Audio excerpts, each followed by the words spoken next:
The desert was quiet, but not dead. Beneath the orange breath of dawn, the sand shimmered like powdered gold, and the Nile stretched like a thin green ribbon through a world of dust and silence. The air was already warm, not the gentle warmth of comfort, but the heavy, pressing heat that clung to your skin and made even breathing feel like work. This was morning in ancient Egypt, and if you were alive then, your day had already begun long before the sun had fully risen. You would have woken before the light, stirred by the faint hum of life near the riverbanks. Frogs croaked, reeds whispered, and the faint thud of distant feet echoed across the mud-brick streets. Sleep came lightly in this world. Too many insects, too much heat, and always the call of duty. The people of Egypt rose early because the sun, their god Ra, demanded it. To rise late was almost blasphemous. The world was built to move with the light. If you were poor, and most were, your home was a simple cube of dried mud, no larger than a modern bedroom. The walls were cracked, the floor was bare earth, and the roof was flat, often used to sleep beneath the stars when nights grew unbearable. You would stir from a mat of woven reeds, rubbing your eyes as the distant chant of priests drifted over the water from the great temples. Their voices were deep and rhythmic, a sound that rolled like thunder, softened by distance. They sang praises to Ra, welcoming him as he climbed the sky in his golden boat. You would not understand all the words, but the sound itself was enough, the reassurance that another day had begun, that the gods still watched. Water came next. You might step outside, feeling the fine dust coat your ankles, and walk toward the river. The Nile was everything: food, water, transport, even God. Its smell was sharp and earthy, and though the surface shimmered beautifully, the water carried silt, weeds, and sometimes the faint rot of fish. But you would still cup it in your hands, cold against the morning heat, and rinse your face. To live in Egypt was to accept this rhythm, the eternal dance between man and river. Breakfast was simple: flatbread, perhaps dipped in beer, which was thick and sour, and more like porridge than drink.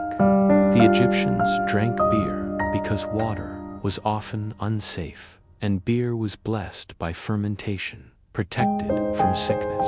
It gave energy for the long hours ahead. You might also chew on dates or onions, the food of workers, or, if you were lucky, bite into a small piece of dried fish. The taste was harsh, salty, but it filled the belly. If you were a laborer, one of the thousands who built tombs, temples, and pyramids, the day's work began soon after sunrise. You would join a long line of men walking through the heat, their tools over their shoulders, the ground already burning. The overseers would be waiting, shouting orders, their voices cutting through the air.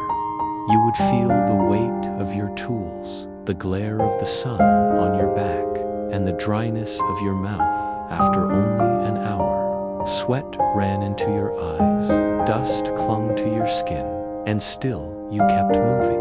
There were no excuses. The Pharaoh's projects never stopped. For you, time moved differently. There were no hours marked by clocks, no gentle breaks. The only measure of your day was the movement of the sun across the sky. Shadows shortened, lengthened, and faded. That was your calendar. You would pause only when the foreman allowed, squatting in the meager shade of a half-built wall to eat a small meal. Maybe a handful of bread and onions, washed down with more beer. There were no conversations about dreams or hopes. Life in ancient Egypt was a rhythm of obedience to gods, to rulers, to the endless work of survival. But even in this harshness, there was beauty. When the wind shifted, you might catch the scent of lotus flowers drifting from the river. When you looked up, the sky was endless, cloudless, the same sky your ancestors had seen for thousands of years. You might not have known it, but your world was ancient even then. You lived among monuments older than memory, statues whose faces stared silently through time. The heat would rise like a wall by midday. The sand itself seemed to breathe fire, and your skin would sting beneath it.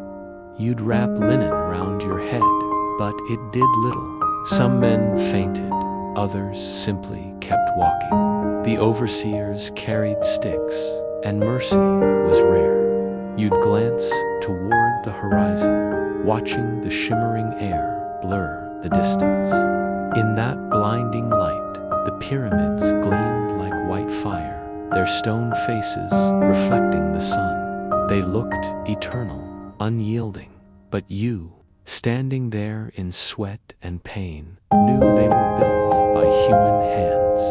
Hands like yours. If you were among the workers building a pharaoh's tomb, your labor wasn't just for the living. Everything in Egypt pointed toward death. Life was preparation for the afterlife, a brief test before eternity.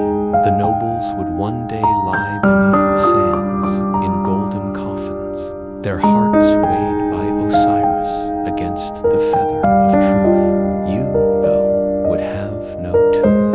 Your afterlife, if any, would be uncertain. Perhaps your spirit would wander the edges of the Nile forever, unseen, unremembered. Yet even you worked for the dead, carving their resting places, building their monuments.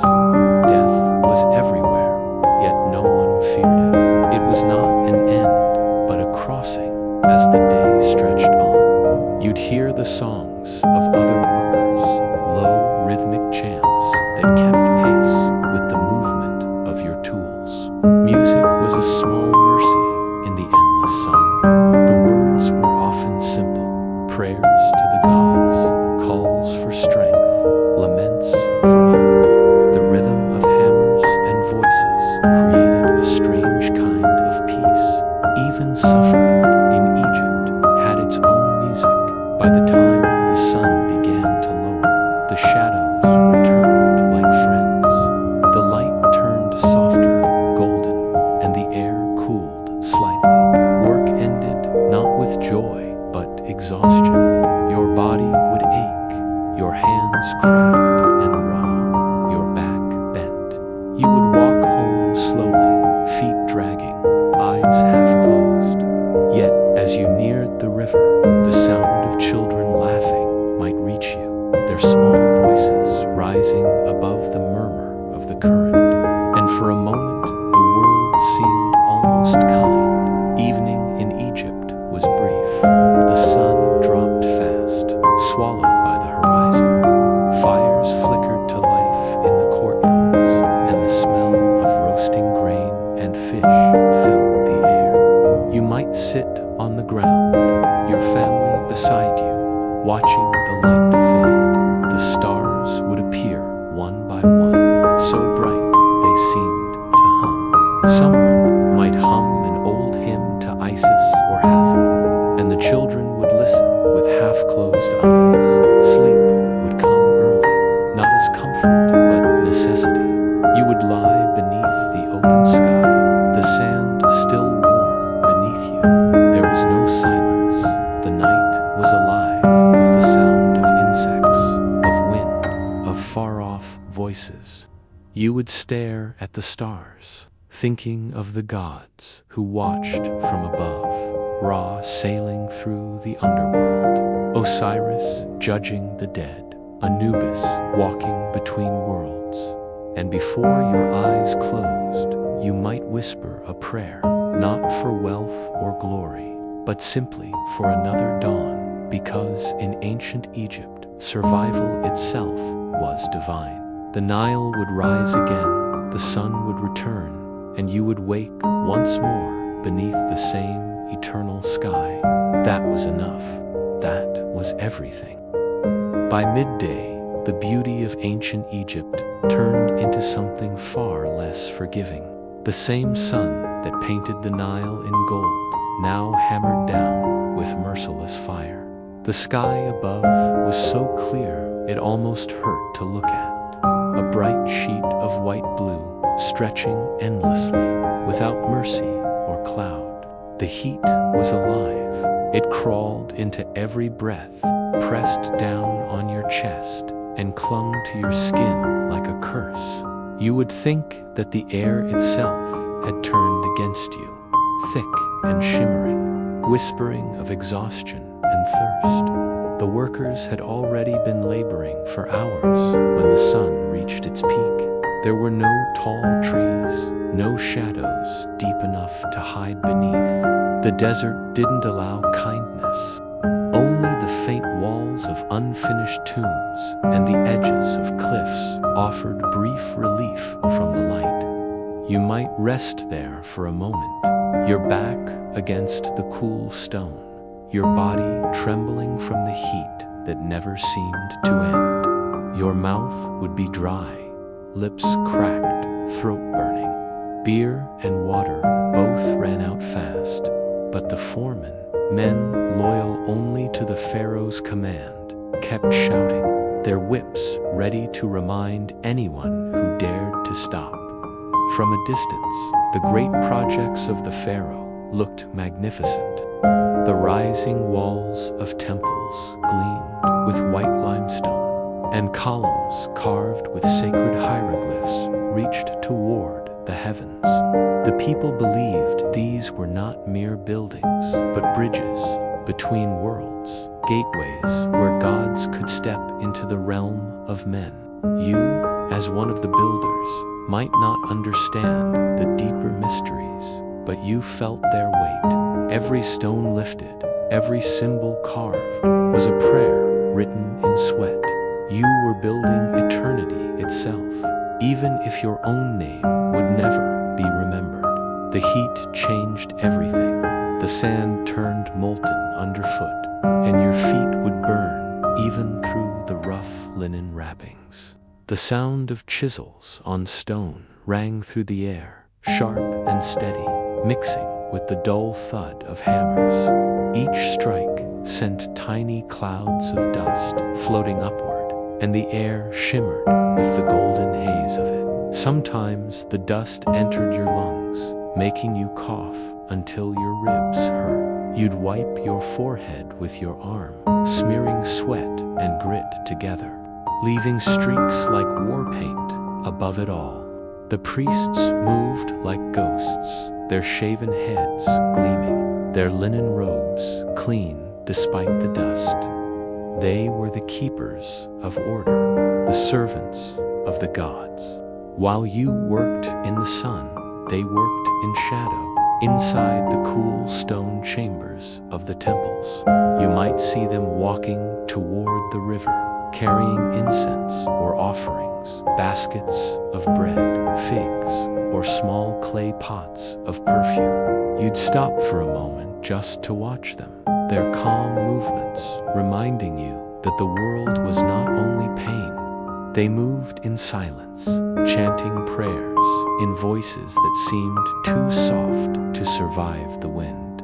But the words were believed to keep chaos at bay. In Egypt, the line between God and man was thin, and every moment was lived in service of balance, the divine order.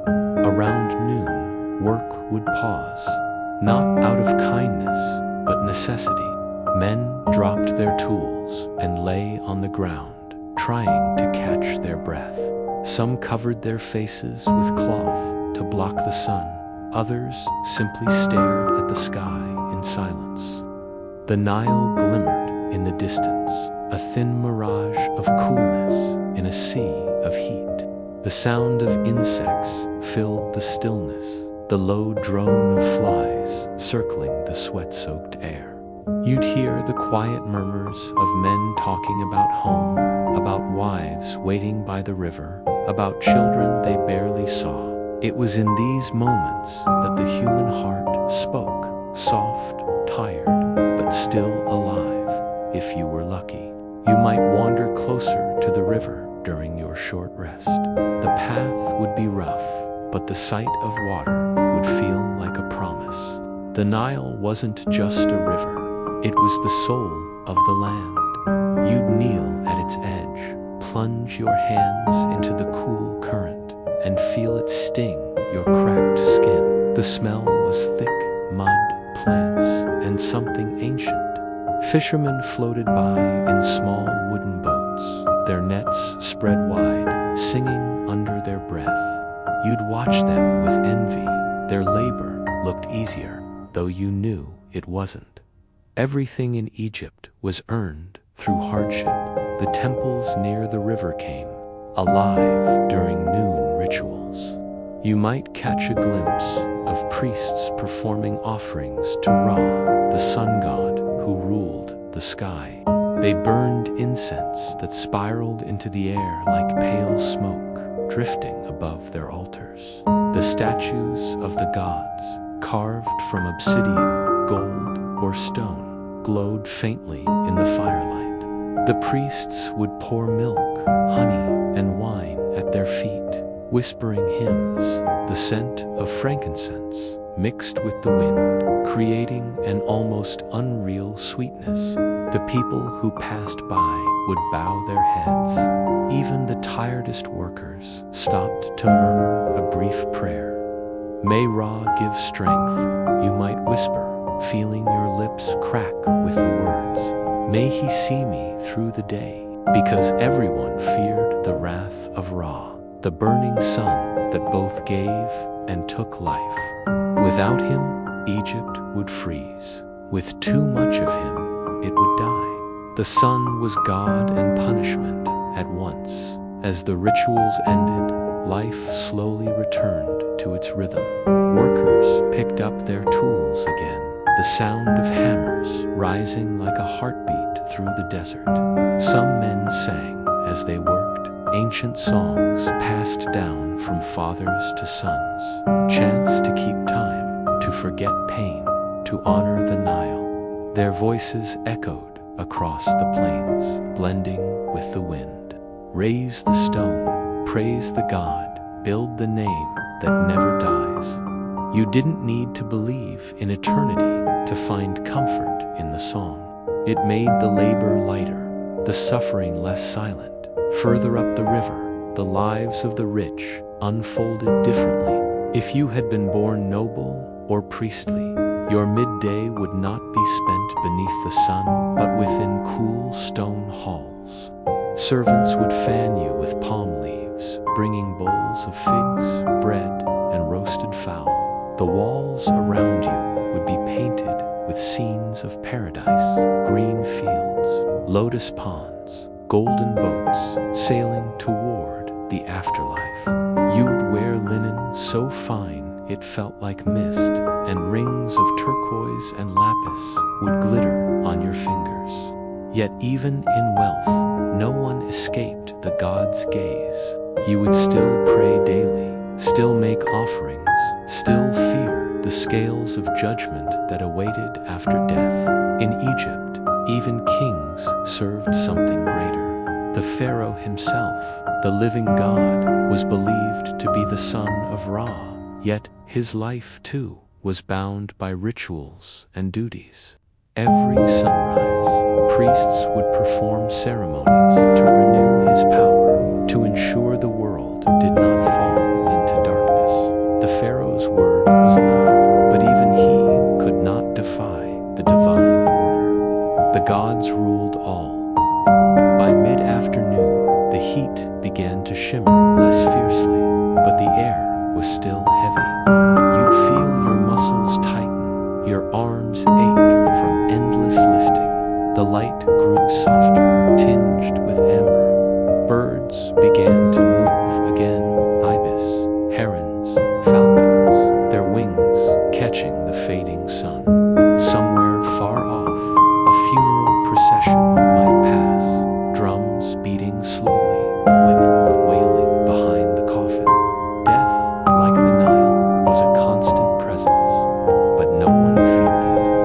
die was to step into the next world, a life beyond, promised by Osiris himself, when work finally ended. The workers' camp stirred with weary motion. Fires were lit, and the smell of roasting grain and lentils filled the air. Men sat in circles, talking softly, rubbing their aching shoulders. Some joked, others prayed. The priests moved through the camp, offering small blessings, drawing symbols of protection in the sand. Children ran barefoot, their laughter breaking through the silence. Women brought water, mended linen, and told stories, tales of the gods, of creation, of men who became stars. As the last light faded, the desert grew quiet again. The horizon burned briefly, a line of deep red fire, and then turned black. Stars appeared in millions, each one believed to be the soul of the dead, watching over the living. You would lie back on the sand, staring at them, feeling the earth's warmth beneath you. Somewhere, the priests began their night prayers to Isis and Osiris, their voices rising and falling like waves. The wind carried the faint sound of drums and the rustle of palm trees. You'd close your eyes, and for a moment, everything, the heat, the pain, the endless work, would fade. What remained was the heartbeat of Egypt itself, the river, the stars, the sand, and the silence of gods who watched forever. And as sleep slowly pulled you under, you might dream of cool water, golden boats, and a land where the sun never burned, a world beyond the Nile, waiting patiently for your soul. When the sun finally sank behind the horizon, the land of Egypt exhaled, a long, weary sigh that drifted across the sands. The air, once scorching and suffocating, began to cool, but not immediately. The heat clung stubbornly to the stones and the earth. For the people of ancient Egypt, night was not merely the end of the day. It was the time when the veil between worlds grew thin, when spirits stirred, gods walked unseen, and the Nile whispered secrets only the dead could hear as you lay upon the sand, your body aching from the endless labor. The stars above seemed close enough to touch. Their light was sharp, silver, eternal, unlike the cruel blaze of Ra's sun. The priests said each star was a soul, a life that had completed its journey through the underworld and risen into the heavens. You'd watch them and wonder if one day you too would burn among them, no longer a nameless worker, but a shining part of eternity. The night in Egypt was sacred. Every sound, every flicker of wind carried the weight of the gods. The Nile, calm and dark by day, came alive beneath the moon. Its waters glimmered softly, moving like liquid glass, reflecting the light of countless stars.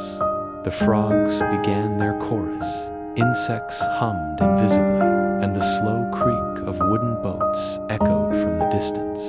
Fishermen, wrapped in linen, pushed their small vessels into the water. The oars cut through the river, each stroke soft and rhythmic, like the heartbeat of Egypt itself. For the people who lived by the Nile, the river was more than water. It was memory, sustenance, and the road to the afterlife.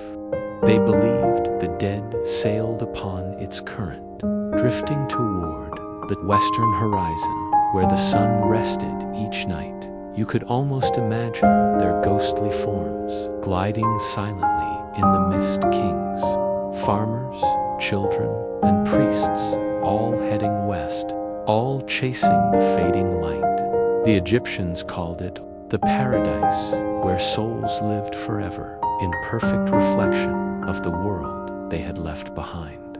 Every life was shaped by that belief. Every tomb, every ritual, every offering was a preparation for the endless journey beyond death. In the workers' village, fires burned low. Men sat close together, their shadows flickering against mud brick walls. The smell of lentil stew mixed with smoke, and laughter rose softly among them. The fatigue of the day was deep, but the night brought something gentler, a sense of belonging. Someone began to hum a tune, slow and low, a lullaby that drifted through the stillness. Women joined in, their voices weaving with the sound of crickets. It was the kind of sound that made the desert feel alive, as if the sand itself were listening, not far away. Inside the great city, the wealthy and the noble lived by lamplight. Servants poured oil into clay lamps, their flames trembling like captured stars. The nobles dined on bread, figs, fish, and wine from the delta, while musicians played harps and flutes. Dancers moved gracefully between columns painted with lotus and papyrus, symbols of life and rebirth. Yet, even amid the splendor, death was never far. The walls of their homes were painted with images of the next world, golden boats sailing to Aru, gods weighing the hearts of men, souls kneeling before Osiris. They celebrated life, but always with an eye toward what came after. If you wandered through the temple district at night, you would find priests tending sacred fires. Their chants filled the air, low and rhythmic, echoing between the stone pillars. They offered milk, bread, and incense to the gods, Ra, who would soon be reborn at dawn, Osiris, lord of the underworld, and Thoth, keeper of knowledge and time. The flickering torchlight danced across hieroglyphs carved deep into the walls, stories of creation, of chaos, of the endless cycle of death and rebirth. The priests moved like shadows, their eyes heavy with devotion, their voices echoing into eternity. The workers, too, performed their own humble rituals. Before sleeping, many drew small symbols in the dust beside their beds, an ankh for life, an eye for protection, or a scarab for rebirth. Some whispered the names of gods, asking to be spared from bad dreams. Nightmares were not taken lightly. They were believed to be messages from the dead or warnings from restless spirits. In the deep silence, you could almost hear whispers carried by the desert wind, voices long gone, speaking of things no living man could understand. Beyond the villages and temples, the tombs of the kings watched over the night. The Valley of the Kings, a place of eternal silence, glowed faintly under the moon. Deep within its cliffs, tunnels stretched into the earth, filled with painted walls and treasures meant for the afterlife. Inside those tombs, pharaohs slept in golden coffins, surrounded by jars of food, jewelry, and spells written to guide their souls through the underworld. The priests said their spirits would rise at night, sailing across the sky with Ra's sunboat, battling serpents and monsters that tried to devour the dawn. Every sunrise was proof that the pharaoh had triumphed once again, that the balance of the world still held. As you lay in your small mud brick hut, the idea of eternity might feel strange. You were poor, weary, forgotten by the world above, but even you were part of the grand cycle. The same stars that watched over kings also watched over you. The same river that carried their bodies to the tombs would one day carry yours. You would become one with the earth, with the Nile, with the endless flow of time. To the Egyptians, death was not the end. It was the beginning of something larger, something too vast for a single life to contain. The wind carried the scent of the river and the faint sweetness of burned incense. Somewhere, a dog barked once, then fell silent. The camp was still. You turned on your side, pressing your head against a bundle of reeds, feeling the sand cool beneath you. The stars above shimmered, countless and eternal. The desert no longer felt empty. It was alive, with memory, with spirits, with whispers, older than any empire. And as your eyes closed, you might imagine yourself standing at the edge of the Nile in a dream, watching golden boats drift across its silver surface. The gods watched from the banks, their eyes glowing softly. Osiris beckoned from the far shore, his arms open, his voice carried by the wind. Rest now, child of the sun. The journey never ends, only changes form. In the distance, a priest's chant echoed the last sound before sleep. Rise with Ra, sleep with Osiris, live again with the Nile. And then, as darkness took you fully, Egypt slept, ancient, infinite, and breathing softly beneath the stars. To live in ancient Egypt was to live under the eyes of gods that never blinked. Every breath, every drop of water, every sunrise was a gift of the divine. You could not escape their presence. They were in the air you breathed, in the stone beneath your feet, in the steady pulse of the Nile. The Egyptians did not believe in one god, but in a pantheon so vast that every force of nature had a face, a name, and a story. To them, life was not separate from the divine. It was a sacred thread woven into the eternal fabric of creation. From the moment of birth, the people of Egypt understood that their lives belonged as much to the gods as to themselves. The heart of this faith was Mat, the concept of balance, truth, and order. Mat was not merely a goddess. She was the law by which the universe existed. Her feather symbolized justice, and even the pharaoh, who was believed to be divine, was bound by her will. Without Mat, the world would crumble into chaos, into Isfet, the dark void of disorder. Each morning, as Ra sailed his sun boat across the sky, he reaffirmed Mat by bringing light to the world. And each night, when he descended into the underworld, he fought serpents and demons to ensure that light would return again. Life itself was a constant struggle against darkness, a ritual of faith repeated by gods and mortals alike in the great temples. Priests rose before dawn to honor this order. They bathed in sacred water, shaved their bodies to remain pure, and donned linen robes as white as the desert moon. Inside the temple sanctuaries, where only the holiest could enter, they awakened the statues of the gods. The priests believed that each statue housed the Ka, the living spirit of a deity. The morning ritual began with chants that echoed through the halls, calling the god's name softly, reverently. Offerings of bread, beer, and incense followed. The smell of myrrh and frankincense filled the air as the priests fanned the smoke upward, a bridge between earth and heaven. When the god's presence was felt, they bowed deeply and whispered prayers to keep Egypt in harmony. For the common people, religion was both comfort and burden.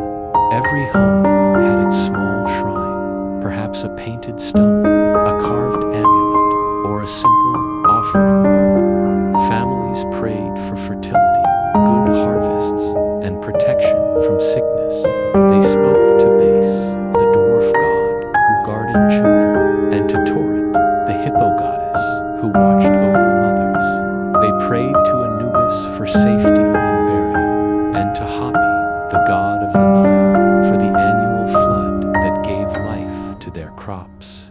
To live in Egypt was to depend on divine mercy. If the flood failed, famine followed, and the people believed the gods had turned away. Every prayer, every offering was a plea to be seen, to be remembered in the eyes of beings greater than man. Yet faith demanded more than devotion. It demanded fear. Egyptians were not naive in their worship. They knew the gods could be both kind and cruel. The same sun that gave warmth could also scorch the earth. The same river that fed the fields could rise too high and swallow the villages whole. The people learned to walk in reverence, to never boast or act in arrogance against the divine. When thunder rolled over the horizon or the wind howled through the desert, they whispered that the gods were speaking or warning. Every natural event carried meaning. Every misfortune a hidden message. The pharaoh was the bridge between heaven and earth, the living embodiment of divine order. He was not simply a ruler. He was a god in flesh, chosen by Ra himself to maintain Mat among mortals. His duties went beyond governance. He was the spiritual heartbeat of Egypt. When the floods came on time, it was said that the pharaoh's favor pleased the gods. When droughts struck or plagues spread, whispers grew that Mat had been broken, that the pharaoh had failed in his sacred role. Even in glory, his crown was a burden. He alone was responsible for the balance of the cosmos. His word was law because it was believed to be divine truth, not from man, but from the heavens. But for all their belief in divine order, Egyptians were also deeply aware of their own mortality. They knew that death was not the end, merely a transition. The priests taught that each person possessed not one soul, but several. The Ka was the life force that stayed near the body after death, while the Ba was the personality that could move freely between worlds. Both were necessary to achieve eternal life, but they could only reunite if the body was preserved. That was why mummification was sacred. It was not a ritual of vanity, but of survival. Without the body, the soul would be lost forever, wandering the shadowed realms in sorrow. In this belief, the Egyptians found both hope and fear. Death was not an enemy, but a test, a passage through trials that mirrored life. They believed the heart, the seat of emotion and truth, would one day be weighed against the feather of Mat in the hall of judgment. If the heart was light, free from sin and deceit, the soul would enter paradise. But if it was heavy with guilt, Amit, the devourer, would consume it, condemning the person to eternal nothingness. Even in death, order ruled. There was no escape from the god's gaze, no forgiveness for imbalance.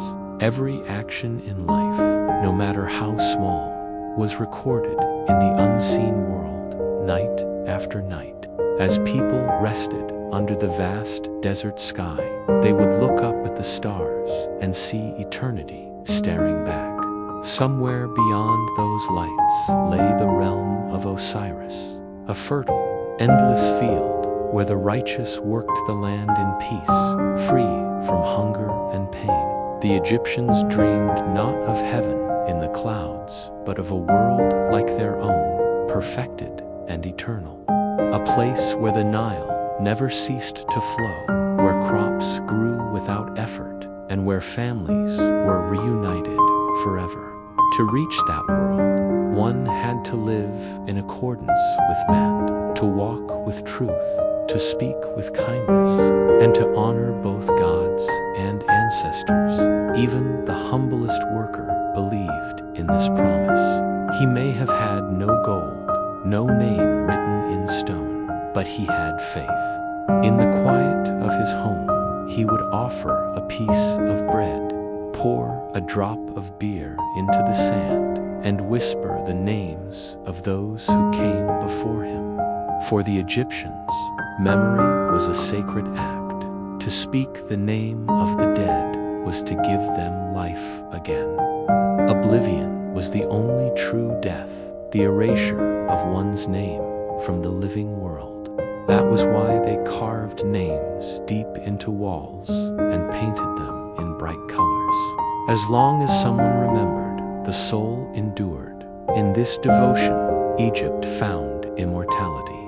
Empires would rise and fall, kingdoms would crumble, but the names of their gods, Ra, Osiris, Isis, Anubis, would echo through time. Their temples, half buried by sand, would still stand thousands of years later. Their hieroglyphs whispering prayers to a silent sky. The people who built them may have vanished, but their faith had carved itself into eternity. The gods of Egypt did not die because their believers refused to forget. And as the night deepened, the stars above the desert seemed to hum with invisible life. The priests said it was the song of the gods, the eternal hymn of creation. It was a sound you could almost hear if you listened closely, a rhythm that pulsed through stone and wind alike. It told of balance, of rebirth, of the endless cycle that bound gods and men together. To live in ancient Egypt was to exist in the shadow of eternity, to breathe, work, love, and die beneath the gaze of immortal beings. Every sunrise was a renewal of faith. Every heartbeat was a prayer. And even now, when the temples lie in ruin and the sands cover the tombs, that belief still lingers in the silence of the desert, a whisper older than history itself. When an Egyptian died, it was never seen as an ending, only the beginning of a longer, more mysterious voyage. Death was not a thief that stole life. It was a gatekeeper that opened the way to eternity. To live in ancient Egypt was to prepare for that final crossing every single day. Life itself was rehearsal, and death the grand performance. The priests taught that the moment the breath left the body, the soul began its journey through the underworld, a realm known as Duhat, where the dead were tested, judged, and reborn. But before that passage could even begin, the body had to be made ready, preserved for eternity, fortified with prayer, and wrapped in the language of the gods. When the body of a person lay still, family and priests gathered around in silence. The air inside the house grew heavy with incense and grief. The women tore their clothes and covered their heads in ash, crying aloud to call the soul home. The men lowered their heads, whispering the name of the deceased, over and over, not to mourn, but to keep the spirit anchored until the priests arrived. The Egyptians believed that the Ka, the vital essence of a person, lingered near the body for several days, uncertain and confused. It needed guidance, ritual, and respect to understand that death had come and to move forward without fear. The embalmers, servants of Anubis, the jackal-headed god of mummification, would arrive soon after. Their work was sacred, dangerous, and precise. They were not just morticians. They were gatekeepers of immortality. Within their dimly lit workshops, the air was thick with the scent of natron, resin, and myrrh. The body was washed in water from the Nile, the river of life, and laid upon a stone table. The process could take weeks, even months, depending on the wealth of the deceased. The goal was not to preserve the flesh for beauty, but to protect the soul's vessel for eternity. The embalmers worked slowly, reverently. The internal organs were carefully removed, washed, and placed specific deity. The lungs belonged to Hapi, the baboon-headed god, the liver to Imsidi with his human face, the stomach to Duamutef, the jackal-headed protector, and the intestines to Kebasanov, the falcon-headed guardian. The heart, however, was left inside the body, for it was believed to hold a person's essence, memory, conscience, and truth. To the Egyptians, the brain was insignificant, but the heart was the key to judgment in the afterlife. Once cleansed, the body was filled with natron to draw out all moisture. The desert itself was their teacher. It had shown them that dryness preserved what time sought to destroy. The body would rest like that for 40 days, and during that time, priests recited spells from the Book of the Dead, a sacred collection of words believed to guide the spirit through the darkness of Duat. Each spell was a key, each verse a shield against the dangers that awaited in the next world. When the body was ready, it was anointed with oils and wrapped in layer after layer of fine linen. Each layer was a prayer, a promise to the gods. The priests would place amulets between the wrappings, a scarab over the heart, the eye of Horus for protection, and Ankh for eternal life. The final layers were sealed with resin, and over the chest they would lay a painted mask, often made of gold, representing the face of the deceased as they wished to appear in eternity. When the process was complete, the body was no longer mortal. It had become an Ankh, a luminous being, purified, eternal, ready to travel among the stars. But death in Egypt was more than preservation. It was ceremony. The funeral procession was a journey in itself. The family, dressed in white linen, would walk alongside the coffin as it was carried through the village. Musicians played slow, mournful tunes on flutes and drums. Women wailed in rhythm, their cries echoing across the desert.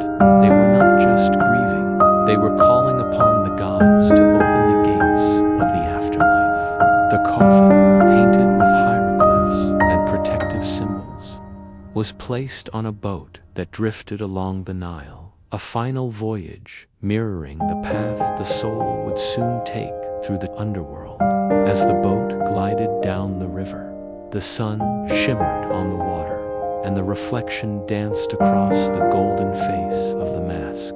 Priests stood at the bow, chanting prayers to Anubis and Osiris. "Guide him through the gates," they would say. "Keep the darkness at bay. Let the soul rise with Ra and rest in the field of reeds on the shore." Villagers paused their work and bowed their heads as the boat passed, a silent acknowledgement that one among them had begun the journey that all must take. Upon reaching the necropolis, the coffin was placed before the tomb.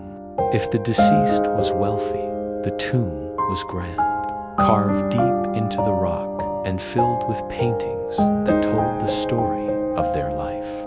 Scenes of feasting, farming, hunting, and family lined the walls, not as memories, but as blueprints for the next world. The Egyptians believed that whatever was painted or written in the tomb would exist in the afterlife. For the poor, graves were simple, a mound of earth, perhaps a small offering jar, and a prayer whispered by loved ones. But even the humblest grave held the same hope that the soul would find its way to the eternal fields before sealing the tomb. The priests performed the most sacred ritual of all, the opening of the mouth ceremony. This ancient rite, conducted with solemn precision, was believed to restore the senses of the deceased. A priest, often wearing the mask of Anubis, touched the mouth, eyes, and ears of the mummy with a special tool carved from copper or stone. As he did so, he recited words of power. May your mouth open that you may speak to the gods. May your eyes open that you may see the sun. May your ears open that you may hear the voice of the living. With that, the spirit was believed to awaken, free to move, to speak, to see once more, reborn in the realm beyond. When the tomb was finally closed, the mourners stood in silence. The desert wind swept across the stones, carrying the scent of incense and tears. Some whispered final farewells, others left small offerings, a lock of hair, a cup of beer, a loaf of bread. These gifts were not for memory, but for sustenance. It was believed that the soul could draw nourishment from the essence of offerings. As the sand began to cover the entrance, one truth settled into every heart. The body might be buried, but the spirit would rise, and rise it did, according to their faith. The soul would awaken in the shadowed corridors of Duhod. There were rivers of fire, gates guarded by monstrous beings, and endless deserts of darkness. The Book of the Dead described each peril in detail: serpents with human heads, scorpion demons, and lakes that could swallow souls whole. But for the faithful, there was no fear, for every danger had its counterspell, every shadow its light. Guided by the words inscribed in their tomb and the prayers of the living, the soul would make its way forward, step by step, toward the hall of judgment. There, in a vast chamber, lit by eternal flame, stood Osiris, the god of the dead, crowned in white and gold, his eyes calm and all-seeing. Before him lay the great scales of truth. On one side rested the feather of Maat, on the other the heart of the deceased. The silence in that hall was said to be absolute. Even the gods held their breath as the weighing began. If the heart balanced perfectly with the feather, the soul was declared pure. The person was welcomed into the field of reeds, a paradise of endless harvest and peace. But if the heart was heavy with lies and sin, the beast, Ammit, part lion, part crocodile, part hippopotamus, would leap forward and devour it whole, condemning the soul to eternal oblivion. To the Egyptians, this was the truest justice. No one could cheat the gods, and no wealth or title could outweigh a corrupt heart. It was not the life of power that secured immortality, but a life lived in balance, in harmony with Maat. Those who passed the test joined Ra in his daily voyage across the heavens, their souls shining forever as stars. And so death in Egypt was never feared. It was faced with reverence, discipline, and even pride. To die was to return, to become part of the endless cycle of light and darkness, order and chaos, life and rebirth. In a land where the desert met the river, where the sun rose from death each morning, eternity was not a dream, it was destiny. The sands would bury their tombs, the temples would fall, and yet their faith endured.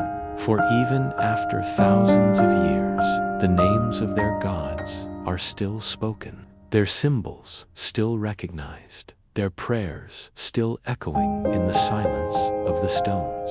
Egypt did not die because it never stopped believing that life and death were two halves of the same eternal song. The air of the underworld was thick with silence, a silence that was alive. It was not the stillness of emptiness, but the expectant pause before revelation. The soul, having crossed the treacherous lands of Duat, stood now at the threshold of the Hall of Two Truths, the place where eternity was decided. Here, no lies could hide, and no heart could pretend to to be pure. The Egyptians believed that every soul, from the humblest farmer to the mightiest pharaoh, would face the same trial before Osiris, the Lord of the dead. The hall was vast and dimly lit, its ceiling lost in shadow. Pillars, carved with the faces of ancient gods, lined the chamber, their stone eyes watching without emotion. Incense burned in great golden bowls, and the faint scent of myrrh lingered in the air like a memory of the living world before the throne. Of Osiris stood the scales of matte glaze, and unmoving, one side holding the feather of truth, and the other awaiting the heart of the dead. The soul trembled not from fear, but from the weight of knowing that this moment defined all eternity. Osiris sat upon his high throne, calm and radiant, his skin the color of the Nile's fertile earth, green, yet glowing faintly with divine life. His white crown gleamed, and across his chest lay the crook and flail, symbols of kingship and judgment. To his left stood Anubis, the jackal-headed guardian, silent as the desert night. It was he who would guide the soul through this final rite. To Osiris's right waited Thoth. Behind them, 42 divine judges watched, representing each law of Maat, truth, balance, justice, order. Every god was a witness. Every whisper of the soul was known. When the soul entered, it bowed low, for it was no longer a mortal being, but a memory standing before eternity. Anubis stepped forward, holding a small glowing vessel within it, the heart of the deceased. In life, it had been the center of thought, feeling, and morality. Now, it was the key to the soul's fate. Anubis placed the heart upon one side of the scales. Its color was deep red, almost black, pulsing faintly as though still alive. Then, with utmost care, he placed the feather of Maat upon the other side, light, white, pure, the symbol of absolute truth. The hall fell into silence. Even the gods seemed to stop breathing. Slowly, the scales began to tremble. The feather swayed gently, and the heart shifted as if resisting its own confession. The soul could do nothing but wait, for in that moment, no prayers, no gold, no titles could save it. Only truth. If the heart was light, if it balanced perfectly with the feather, the gods would nod in approval. Osiris would raise his hand and speak, his voice deep as the desert wind. You are justified. You have walked in Maat. Go now to the field of reeds and dwell forever in peace. But if the heart was heavy, heavy with greed, deceit, cruelty, or neglect, the scales would tip, and from the shadows would emerge Ammit, the devourer, a monstrous being with the head of a crocodile, the front of a lion, and the back of a hippopotamus. She was the embodiment of destruction. She waited beside the scales with burning hunger in her eyes. The moment the scales fell against the soul, Ammit lunged forward. Her jaws snapped shut around the heart, crushing it with a sound that echoed through eternity. The soul would be lost forever, not punished, not tortured, simply erased. That was the worst fate imaginable, to be forgotten, to vanish completely from both worlds. But for those who passed, the reward was beyond imagining. The field of reeds, or was not a place of endless idleness, but a perfect mirror of life, free of pain, hunger, and death.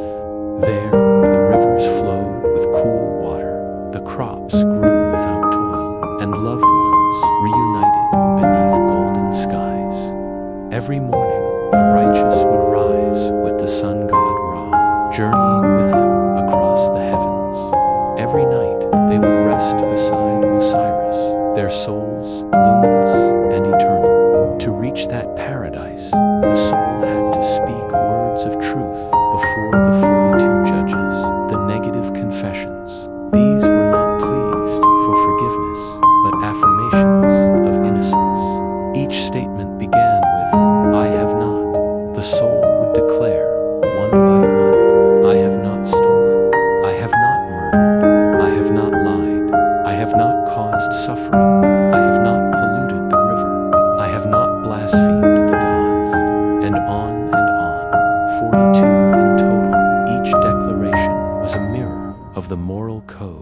that governed Egyptian life.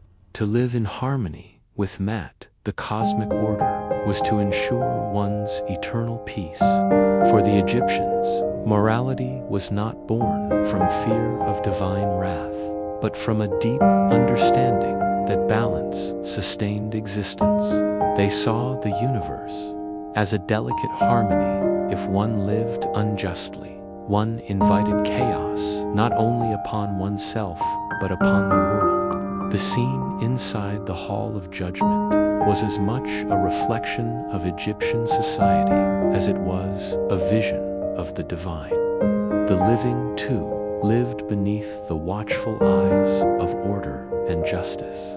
Pharaohs were not merely rulers, they were the earthly embodiment of Mat, responsible for maintaining cosmic balance.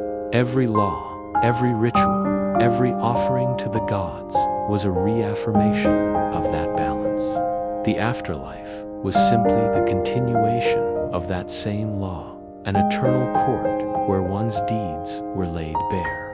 When the soul's heart balanced true, Thoth would step forward. With a graceful stroke of his pen, he recorded the verdict in sacred script, true of voice. He would write beside the name of the deceased. This phrase, Makeru, meant the soul had spoken truth and was found righteous. That single phrase was the greatest honor a person could achieve, greater than wealth, power, or fame. It meant the soul had lived well, loved purely, and kept balance with the world. Osiris would then rise from his throne, his green hands glowing with divine light. He would extend one hand toward the soul and speak softly, his voice like wind through papyrus reeds. Come forth, justified one. Enter Aru and live again.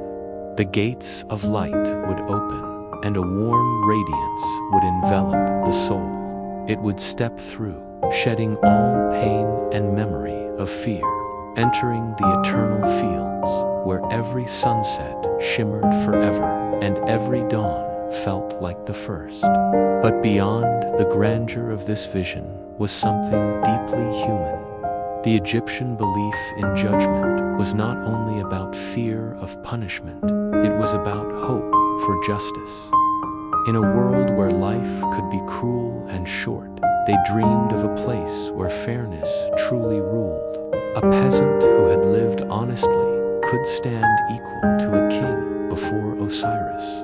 Wealth could not buy purity. Power could not tilt the scales. It was the heart alone that decided eternity. Even today, the words of the negative confessions feel timeless, not as commandments, but as reflections of what it means to live with integrity, to be kind, to speak truth, to respect the earth, and to honor what is greater than oneself. The Egyptians, though surrounded by desert and death, built their civilization on the belief that goodness endured. That was their real immortality. In the quiet of the tombs, the paintings of this scene, the weighing of the heart, were everywhere. You can still see them on the walls of the Book of the Dead, papyri, vibrant and eternal. Osiris sits enthroned, Thoth writes with calm focus, and Ammit waits with her terrible patience. The scales hang perfectly balanced, and the soul stands, small but dignified, before the gods. Even in their art, there is serenity, the sense that truth, not fear, governs the fate of all things. If you close your eyes and imagine that hall, the flicker of torches, the shimmer of gold, the hush of eternity, you might feel what the Egyptians felt, that the end was not punishment, but the moment when one's heart finally revealed what kind of life it had carried. In that silence, beneath the gaze of Osiris, one truth becomes clear. Immortality is not a gift. It is something earned, breath by breath, deed by deed, heart by heart. And so, the soul passed on, glowing softly as it stepped into the dawn of eternity. The journey was complete, the heart was light, the scales were balanced. The song of Maat continued forever, in the heavens, in the desert wind, in the stars that still shine over the Nile. Egypt's promise of eternal life was not merely a belief, it was a whisper carried through time, a gentle reminder that truth, in the end, is the only thing that never dies. In the blazing heart of Egypt, where the sun rose like molten gold and the Nile carved its path through eternity, there lived men and women who carried the weight of the gods themselves, the pharaohs. To most, the image of a pharaoh is that of supreme power, a ruler in gold, a man whose word shaped kingdoms and whose name echoed in temples. But beneath that crown, behind the shimmering mask of divinity, there was something quieter, lonelier, and far more human. The Egyptians called their ruler the living Horus, the divine bridge between heaven and earth. He was the son of Ra, born to uphold Maat, the sacred order that kept the universe from slipping into chaos. To be Pharaoh was to be both man and God, flesh and eternity intertwined. But to live as both meant that he could never fully belong to either. The people worshipped him, but none could truly speak to him as an equal. The gods demanded perfection, but he was still bound by mortal fears. In the stillness of his palace, the pharaoh often sat alone, surrounded by luxury, yet consumed by the constant burden of keeping the world in balance. The palace itself was a world apart from the dusty streets outside, built with walls painted in deep blue and gold. Its ceilings were covered with stars, a reflection of the heavens that the pharaoh was sworn to maintain. Incense burned in every corridor, filling the air with the sweet scent of lotus and frankincense. Servants moved silently, never meeting the king's eyes. Every gesture was rehearsed, every word measured, for to speak carelessly before the living God was to invite death. The palace shimmered with light during the day, yet it was never truly warm. The weight of ritual and duty hung heavier than the heat of the sun. Each morning began with ceremony. As dawn broke, the pharaoh's attendants approached his chamber quietly, carrying offerings of bread, honey, figs, and wine. Musicians played soft notes on flutes and harps as priests entered, chanting hymns to Ra. The pharaoh rose from his bed, carved of ebony, draped in fine linen, and was bathed in water drawn from the Nile, the same river that sustained his people. This was no ordinary bath. It was purification, the cleansing of body and spirit, to prepare him to face the divine cycle once again. After bathing, he was dressed layer by layer, linen robes, gold collars, jeweled bracelets, and finally, the nenes, the striped headcloth symbolizing his power. Every item was chosen with ritual precision. Even the coal painted beneath his eyes had purpose, to protect against both the sun's glare and the evil eye. By the time the pharaoh emerged, he no longer appeared human. He was a living emblem of order, perfection wrapped in ceremony, but power, like the desert sun, burns both the land and the man who stands beneath it. The pharaoh's day was long and heavy. He presided over councils, heard petitions, and issued decrees. Every matter, from the distribution of grain to the punishment of thieves, was seen as an extension of divine will. If famine struck, it was said that the pharaoh had failed in his duty to Maat. If rebellion stirred in a distant province, it was believed that he had lost favor with the gods. Every misfortune, every whisper of unrest was a crack in the illusion of perfection. There were moments, historians believe, when the pharaohs themselves questioned their divinity. They were raised from birth to believe they were gods, yet they bled like men. They aged, they grew weary, and they buried their children. Behind the gold mask was often a face marked by sorrow. The tombs and temples, magnificent as they were, sometimes spoke of quiet desperation, an obsession with immortality, born not from pride, but from fear. To be divine meant never to rest.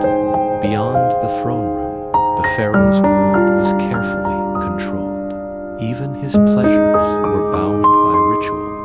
Banquets were grand affairs, with dancers, musicians, and lavish food. Yet every gesture was symbolic. Wine was poured not simply for joy, but as an offering to Hathor, goddess of pleasure. When he laughed, the courtiers laughed too. When he frowned, silence filled the air. It was not companionship, it was worship disguised as loyalty. The pharaoh's wives and concubines lived in their own secluded quarters, the harem, a place of both privilege and imprisonment. Though it was a world of luxury, filled with perfumes, fine fabrics, and gardens, it was also a cage, gilded with beauty. The women there competed quietly for attention, for the promise of bearing a royal heir. Yet, even the queen, the great royal wife, knew her husband was never truly hers. He belonged to Egypt, to the gods, to Maat, not to love. The scribes who recorded the pharaoh's life often described his public glory, but left out the private stillness.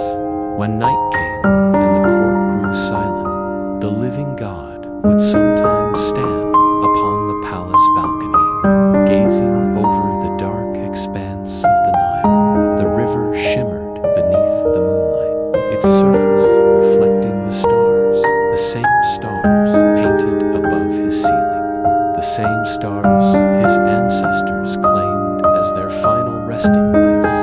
The sound of distant frogs and the soft rustle of palm leaves were his only company. In those moments, perhaps, the pharaoh felt the loneliness of being more than a man. The truth was that the pharaoh's divine image was as much a mask for the people as it was for himself. Egypt's survival depended on belief, the faith that the sun would rise because the pharaoh lived, that the Nile would flood because he prayed, that chaos would remain at bay because he existed. His body was the vessel of order, his mind the anchor of civilization. To show weakness was unthinkable, for if the living God faltered, so might the world. Even sleep was a ritual. The pharaoh's bedchamber was not simply a place to rest, it was a temple of dreams. Incense burned through the night to purify the air. Statues of protective deities surrounded the room, base to drive away nightmares. Isis to guard his soul, Ra to ensure he would awaken with the dawn. Before sleeping, priests would recite hymns beside him. May your heart rest in truth, O Lord of the two lands. May your eyes see the sun again. Sleep was seen as a temporary death, and waking a rebirth. The pharaoh, even in rest, carried the weight of the cosmos on his chest. Yet, despite the grandeur, cracks appeared in the illusion of divine perfection. Some pharaohs, like Akhenaten, rebelled against the old order, attempting to reshape religion itself. He declared the sun disk, Aten, as the one true God, and closed the temples of Ammon. To his people, it was heresy. To Akhenaten, it was truth. But such acts showed how fragile the balance truly was. Even the living gods longed for meaning. Others, like Ramesses II, sought immortality in stone, building colossal temples and statues that pierced the sky. Yet even his mighty monuments now crumble beneath the desert wind. The names once carved to last forever have faded. In the end, every pharaoh learned the same truth, that no power, however divine, could defeat time. But the Egyptians believed that memory was another form of life. To be remembered was to live again. That is why pharaohs built so much, inscribed so deeply, and prayed so endlessly, not only to honor the gods, but to be remembered by them. The tomb was not a prison of death. It was a bridge to eternity. The heart might stop, but the name, carved in stone and spoken by the living, would carry on forever. As centuries passed, the faces of these rulers faded, yet their presence still lingers in every stone temple, every surviving papyrus, every whisper of sand against tomb walls.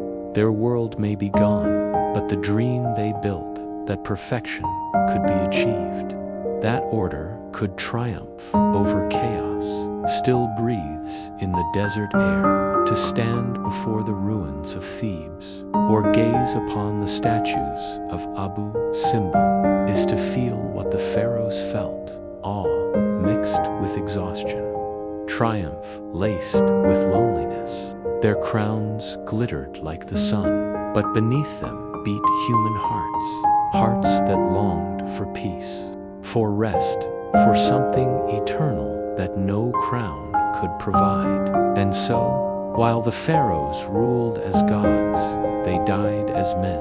Yet, in their death, they achieved what every Egyptian sought, remembrance. For as long as one voice whispers their name beneath the endless sky, they are still alive. The living gods may have returned to dust, but Egypt and the dream they served endures like the river that never stops flowing.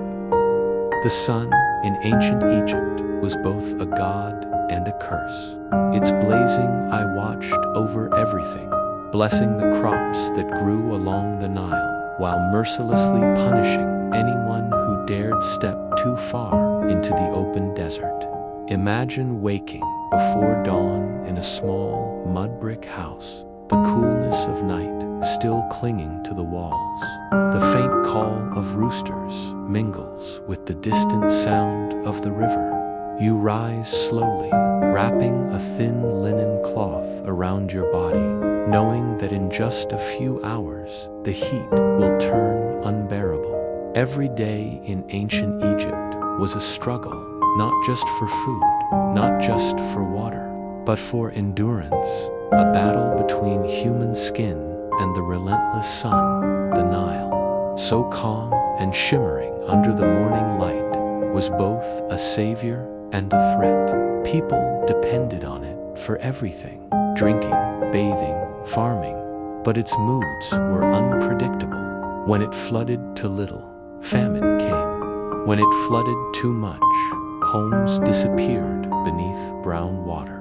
Ancient Egyptians built their lives around these cycles of abundance and despair. They measured time through the river's behavior, prayed to gods like Hapi, the spirit of the Nile, and accepted that their fates flowed as unpredictably as the river itself. And yet, every morning, they went out to the fields, bent under the sun, their feet buried in the wet mud as they sowed seeds or cut reeds. Work in the fields was exhausting beyond measure. The men plowed and harvested under temperatures that could climb over 40 degrees Celsius, while women carried water jars heavier than a modern backpack. Sweat and sand mixed on their skin until they felt like stone themselves. Insects swarmed endlessly, and the slightest cut or sore could become infected in days. Even simple laborers wrapped their heads in linen, but the fabric did little against the blazing rays. To make matters worse, most workers lived on a diet of bread, beer, and onions, simple, filling, but offering little energy for long hours of toil. Every breath they took brought in dust and heat. Every step sunk into the soft earth of the floodplain. And yet, they worked, because to rest was to starve. The sun didn't only burn the skin, it warped the mind. In the endless shimmer of the desert horizon, travelers often saw illusions, shining pools of water that vanished as they approached. The ancient Egyptians knew these were tricks of light, but they still believed that spirits might be behind them. For those forced to journey through the dunes, like messengers or soldiers, the desert was a test of faith and sanity.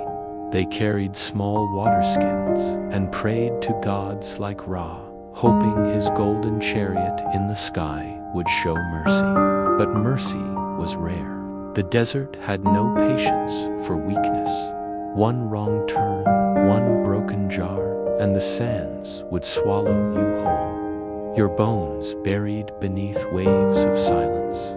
Even in towns and villages, sand was everywhere, inside food, clothes, and even sleep. Imagine lying on a woven mat after a long day, the air heavy with heat. The faint hum of insects fills the darkness. You try to rest, but grains of sand scratch your skin. Your throat feels dry, and your body aches.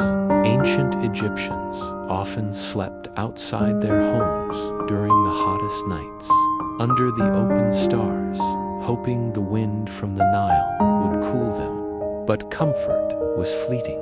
Dogs barked in the distance, and sometimes crocodiles crawled up from the riverbanks, drawn by the scent of life. Every night held a quiet danger, and every morning was a reminder that surviving one more day was itself a victory. The struggle against the sun wasn't just physical, it was spiritual. Ancient Egyptians didn't see the sun as an enemy, but as a divine force that needed to be honored and understood. Ra, the sun god, traveled across the sky by day and through the underworld by night, fighting darkness itself to bring light again. Each sunrise was a miracle, proof that Ra had won his battle once more. People prayed at dawn, offered food, and burned incense so the sun would bless them with another day of survival. The balance between life and death, heat and coolness, light and shadow. This was the rhythm of existence. Even pharaohs, with their palaces and servants, couldn't escape the reach of the sun. Though they lived in grand stone houses and wore fine linen, they too felt the sting of heat and the dry ache in their throats. The difference was that they could command shade, fans, and cool drinks, luxuries that peasants could only dream of. But still, no one, not even royalty, could defy nature. When sandstorms swept through, the air turned thick and orange, and the wind howled like an ancient beast. People hid indoors, clutching amulets, whispering prayers to protect their homes from being buried alive. So, when you imagine living in ancient Egypt, walking beneath that endless golden sun, your skin burning, your throat aching, your eyes stinging with sweat, remember that every moment was a test. The beauty of the pyramids and temples hides the truth that survival here meant bending your body and spirit to the will of the land. And yet, they endured. The farmers, the builders, the fishermen all gave their lives to feed the gods, to serve the pharaoh, and to keep the heart of Egypt beating through centuries of heat and hardship. To live even one day in ancient Egypt was not just to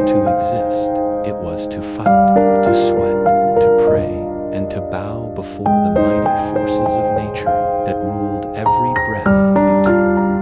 When we think of ancient Egypt, we often imagine towering pyramids, magnificent temples, and golden treasures buried beneath the sands, symbols of an empire that seemed almost immortal. But behind all that grandeur stood the sweat, pain, and sacrifice of thousands of ordinary people whose names history never bothered to record. Their world wasn't made of gold and stone. It was made of calloused hands, aching backs, and endless toil under the sun. Every monument, every carving, every shrine that tourists marvel at today was built by those who endured lives of quiet suffering and unwavering obedience. At dawn, the sound of drums or the cry of overseers would wake the workers from shallow sleep. They lived in dusty camps near construction sites, their shelters built from straw and mud, offering little protection from the heat or the insects. Breakfast was simple: a piece of bread, some onions, and a cup of beer. Not the intoxicating kind, but a thick, sour drink that provided calories and hydration. Then came the day's labor, long, back-breaking hours carrying limestone blocks, mixing mud, hauling ropes, or shaping tools from bronze. The air filled with dust, so thick it clung to the lungs. The sun rose like fire over the desert, turning the horizon into a molten sea. For those who worked on royal projects, life was grueling but strangely structured. The pharaoh's architects and priests organized the workforce into teams, known as crews. Each crew had a name, like the drunkards of Menkaure or the friends of Khufu. It gave them pride, identity, and a small sense of belonging in a world that offered little else. But this pride didn't erase the hardship. Men often collapsed from exhaustion, their bodies dragged aside as others continued the work. If a man died, his name might be remembered in whispers for a day or two, but the pyramid would still rise, unbothered by the suffering beneath it. Despite what some myths suggest, not all laborers were slaves. Many were paid workers, farmers, and villagers who were recruited during the off-season when the Nile flooded their fields. They received food, clothing, and sometimes a small wage. But even for them, work was a heavy price to pay. The sharp edges of stone cut into their hands, their muscles cramped from lifting weights heavier than their own bodies, and the constant noise of chisels and shouting filled their heads. By night, they lay on reed mats, staring at the stars, their dreams filled not with gold, but with the thought of cool water and rest.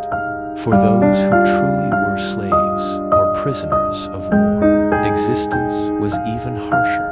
Bound by rope or forced into gangs, they worked under the watchful eyes of guards armed with whips. Escape was nearly impossible.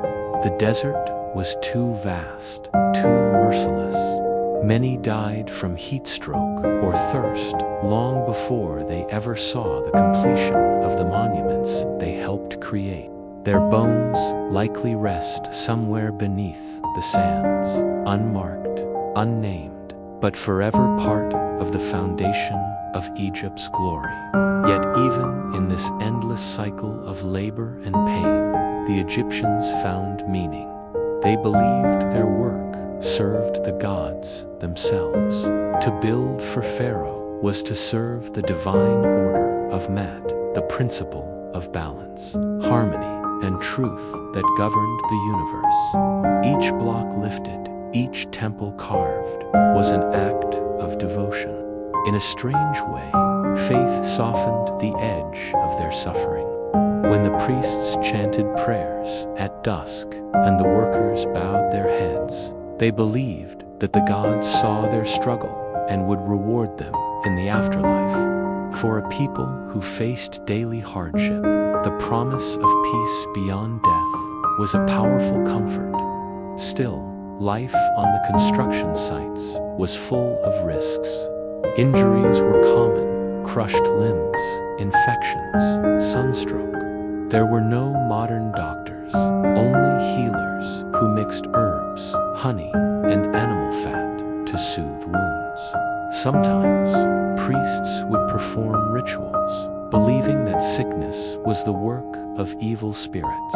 But even the strongest medicines couldn't heal the toll that years of labor took on the human body. By the age of 35, most workers were already old, their teeth worn down, their backs permanently bent, their eyes clouded by dust. Despite all of this, there was a strange sense of pride among them. When they looked up at the massive structures rising from the desert floor, they saw more than stone. They saw proof that they had defied nature itself. They had turned raw earth into monuments that would outlive their grandchildren. It was their way of fighting death, not through wealth or glory, but through the endurance of their creation. Even if no one remembered their names, the pyramids would. When night fell, the desert transformed. The heat faded, and the cool wind carried the faint scent of the Nile. Workers sat around small fires, their faces illuminated by the flicker of flames, sharing simple stories of home, the laughter of their children, the songs of the fields, the whispers of loved ones waiting for them. It was in these quiet hours that humanity returned to them. The desert, so cruel by day, became almost gentle under the stars. They looked up at the vast black sky dotted with shining lights and felt for a moment that perhaps their lives did matter, that the gods were watching, listening. The irony of ancient Egypt was that its beauty was built on suffering, yet that suffering gave it life. Without the endurance of its people, there would be no pyramids, no temples, no history to marvel at. The cost of that beauty was measured not in gold, but in human endurance. Each monument was, in truth, a graveyard, a silent testimony to those who gave everything so that their pharaohs could live forever. So, if you were to step back in time and walk among them, you would feel it, the heavy air filled with dust and determination, the rhythm of hammers striking stone, the whispers of men who dreamed of rest. You wouldn't last a day, not because of the heat alone, but because of the sheer weight of living under a system that demanded everything and gave back almost nothing. Yet they did it, generation after generation, and in doing so, they carved their story and their suffering into eternity. If there was one thing that defined the ancient Egyptians more than their pyramids or hieroglyphs, it was their unshakable belief that life did not end with death, it merely changed form. To the Egyptians, death was not an ending, but a continuation, a grand journey that began the moment the heart stopped beating. They lived every day with this awareness, shaping their entire civilization around preparing for what came after. In many ways, they lived for death. The temples, tombs, and rituals that filled their lives were not just acts of devotion. They were blueprints for eternity. Imagine waking up in a small village along the Nile thousands of years ago. The first rays of dawn cast a warm glow over the river, and you kneel to offer a small prayer, not for wealth or long life, but for safe passage after death. You believe that your body is merely a vessel, that one day your soul, your Ka, will need to find its way to the field of reeds, a paradise where the dead live in peace, farming without toil, eating without hunger, and resting without pain. but this journey is perilous. To reach it, you must pass through trials, face gods, and prove that your heart is pure. Every good deed you perform, every offering you make, is a step toward securing that eternal peace. Death was not feared in Egypt, it was respected. The Egyptians saw it as a natural part of existence, just another stage of the divine cycle of creation and rebirth. The god Osiris, once a mortal king, was believed to have died and risen again as the ruler of the underworld. His story became a promise to all that death was not the end, but a doorway. People prayed to him daily, asking for mercy and safe guidance through the afterlife. Temples to Osiris dotted the landscape, filled with offerings of food, flowers, and amulets shaped like the sacred egg, the symbol of eternal life. But preparing for death was not something that only the priests or pharaohs did. It was a part of everyday life for everyone. Even a poor farmer saved what little he could to afford a simple coffin or a few charms to protect his soul. The wealthy, of course, went to great lengths. They commissioned elaborate tombs filled with paintings, food, jewelry, and even servants carved in miniature form to serve them beyond the grave. The belief was that whatever you needed in life, you would need in death, so you brought it all with you. The process of preparing for death was meticulous, sacred, and sometimes terrifying. Mummification, the most famous of Egyptian practices, was both an art and a ritual. The body was carefully cleaned, organs removed and placed in canopic jars, and the skin wrapped tightly in layers of linen. Spices and oils were used to preserve the flesh, and prayers were whispered over every bandage. The idea was simple. If the body decayed, the soul would have no home to return to. For the Egyptians, immortality depended on the preservation of the physical form. To be forgotten or left unburied was the worst fate imaginable. It meant the loss of eternal life in the cities. The air often carried the scent of incense and myrrh, burned to honor the gods of the dead. Priests in jackal-headed masks, representing Anubis, the god of embalming, performed funerary rites in dimly lit chambers. They believed that Anubis guided souls to the afterlife, weighing their hearts against the feather of Mat, the symbol of truth and justice. If your heart was lighter than the feather, you were pure and worthy. But if it was heavy with sin, it was devoured by a monstrous creature called Ammit, part lion, part crocodile, part hippopotamus.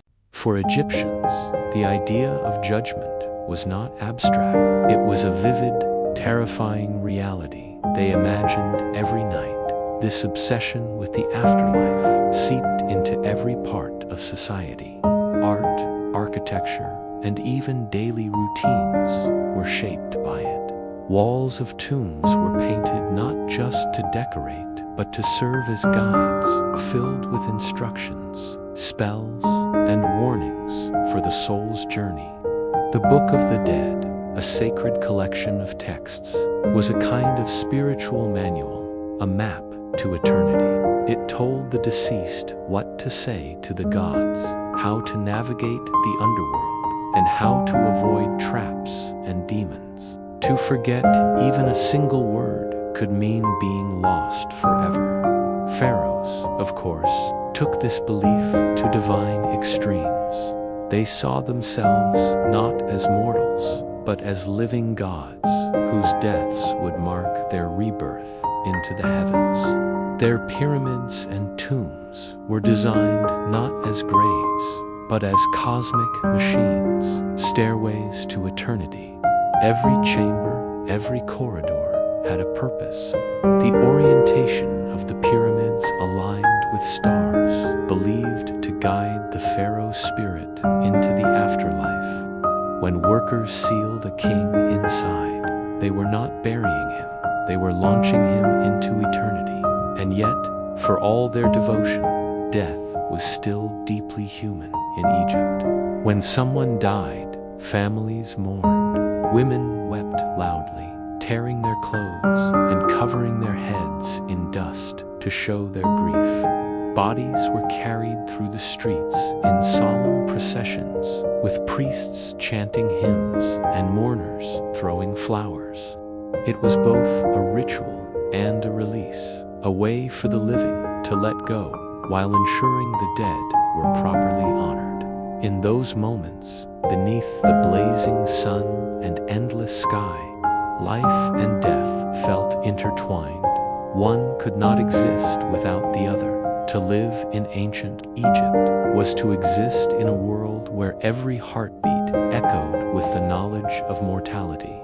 People worked, prayed, and built, not just for themselves, but for their place in the eternal cycle. The sand beneath their feet held the bodies of ancestors. The air above carried the whispers of spirits, and though their civilization has long turned to dust, their obsession with the afterlife left behind something extraordinary, a legacy that still speaks thousands of years later from every tomb and hieroglyph, reminding us that the Egyptians never truly died because, in their eyes, no one ever did. To understand the ancient Egyptians, one must first understand their gods, for, in Egypt, faith was not a quiet belief, but the very fabric of life itself. The gods were everywhere, in the river's flow, in the rising of the sun, in the whisper of the desert wind. Each god carried a purpose, a story, and a power that shaped the mortal world. Life and death were not opposites to them. They were two sides of the same divine rhythm, a cosmic balance known as Mat. Every breath, every offering, every ritual was meant to preserve that harmony, and if it was broken, chaos would awaken. Imagine standing in a grand temple at Thebes, incense swirling through the air like mist, golden rays of the morning sun piercing through columns carved with sacred symbols. Priests, dressed in spotless white linen, move silently through the shadows, their heads shaved in reverence. The faint beat of a drum echoes, slow and rhythmic, as chants rise in ancient words that have echoed for centuries. To the Egyptians, these sounds were not mere ceremony, they were bridges to the gods. Each prayer, each note, carried meaning that held the world together. Among the most revered gods was Osiris, ruler of the afterlife, who symbolized resurrection and eternal life.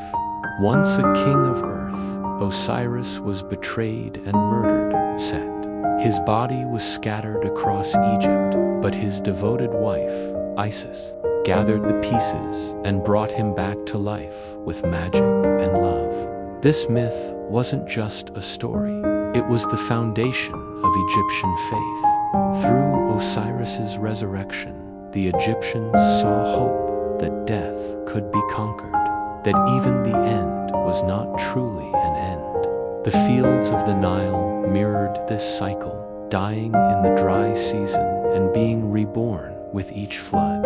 Isis, the goddess of motherhood and magic, became the protector of the dead and the living alike. Women prayed to her during childbirth, men called her name before long journeys, and priests invoked her when performing funerary rituals. Her image, a woman with wings outstretched, symbolized compassion and protection. In contrast, represented everything unpredictable, the desert winds, violent tempests, and human anger. The Egyptians didn't seek to destroy him, they sought to balance him. Even chaos had its place in the order of Mat.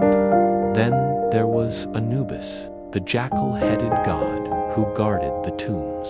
He was the silent companion of the dead, guiding souls through the shadowy paths of the underworld.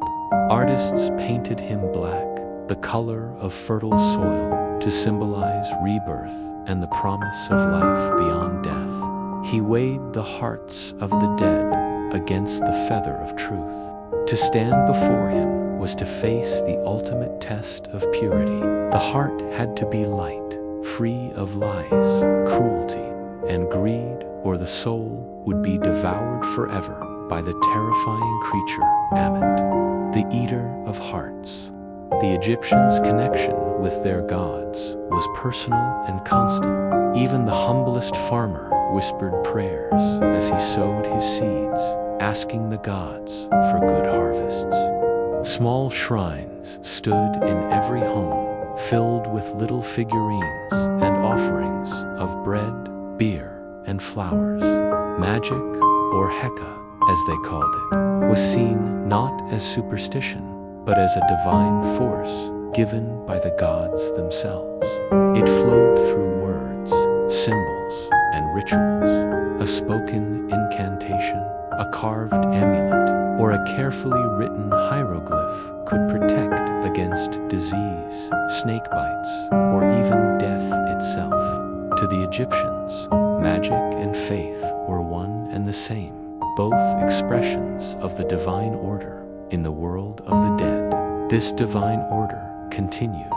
When a person died, they embarked on a journey through the Duat, the Egyptian underworld, a realm of rivers, mountains, and gates, guarded by monstrous beings. The soul had to pass through these trials with wisdom and courage. Spells from the Book of the Dead acted as a guidebook, helping the deceased speak the right words to each guardian, recite the correct truths to the gods, and avoid the traps of darkness. Some spells were inscribed directly onto tomb walls, others written on papyrus and placed inside coffins. These words were power, protection in the perilous voyage beyond. The climax of the journey came in the Hall of Two Truths, where Anubis performed the weighing of the heart ceremony. The soul stood before Osiris, Isis, and a court of 42 divine judges. If the heart balanced perfectly against the feather of Mat, the deceased was granted entry into the eternal paradise known as the Field of Reeds, a mirror of Egypt itself. Where the rivers flowed calmly, crops never withered, and families were reunited forever. The wicked, however, faced oblivion. Their hearts were consumed, and their souls vanished into nothingness. There was no fire, no punishment, only eternal silence, the worst fate an Egyptian could imagine. This deep connection between faith, life, and death made Egypt's culture unlike any other. Temples weren't merely places of worship. They were engines that kept the universe in balance.